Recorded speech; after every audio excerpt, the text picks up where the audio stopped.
Hello दोस्तों, हम है भोजपुरिया तड़का और हम सुनावनी भोजपुरी में न्यूज बड़का।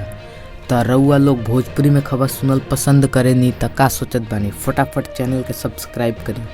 चलिए वीडियो शुरू कइल जाओ।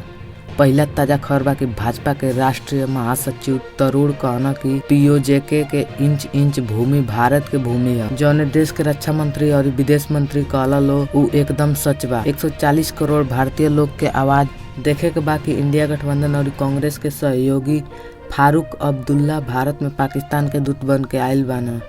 मुफ्ती और अब्दुल्ला परिवार कबो चीन के गाना गावला तो कबो पाकिस्तान के। प्रधानमंत्री मोदी जम्मू कश्मीर के एगो नया राह देना, लेकिन ई लोग तब पहले जम्मू कश्मीर के आतंकवादी के राजधानी बना दिल रहल।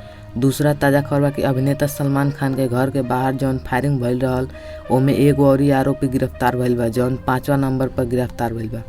तीसरा ताजा खबर बा कि पुलवामा हतिवाड़ा क्षेत्र में झेलम नदी में 9 गो मजदूर एगो नाव पर जात रहल, लेकिन उ नाव डूब गईल। 9 लोग में से 7 लोग के बचा लेवल गईल बा, लेकिन 2 लोग लापता हो गईल बा। चौथा ताजा खबर बा कि सेम पित्रोदा अपनी मर्जी से इंडिया कांग्रेस अध्यक्ष पद से इस्तीफा देवे के फैसला ले ले बाना। कांग्रेस अध्यक्ष उनकर इस्तीफा स्वीकार कर ले बा। पांचवा ताजा खबर बा कि सीएम अरविंद केजरीवाल के अंतरिम जमानत पर सुप्रीम कोर्ट 10 मई के फैसला सुनाई।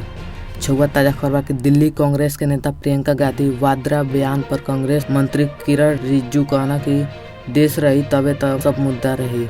सातवां ताजा खबर बा कि हैदराबाद लोकसभा क्षेत्र से भाजपा उम्मीदवार माधवी लता कहना कि हैदराबाद में 40 साल से जीते वाला असुद्दीन ओवैसी आज तक एको गो समस्या नहीं खन कइल। तो रउआ लोग के ई खबर कैसन लागल? अच्छा लागल तो एगो लाइक जरूर करम और ऐसने खबर भोजपुरी में सुनल पसंद करनी त का सोचत बानी, फटाफट चैनल के सब्सक्राइब करी। मिलतनी आगे के ताजा खबर में, तब तक खातिर जय हिंद।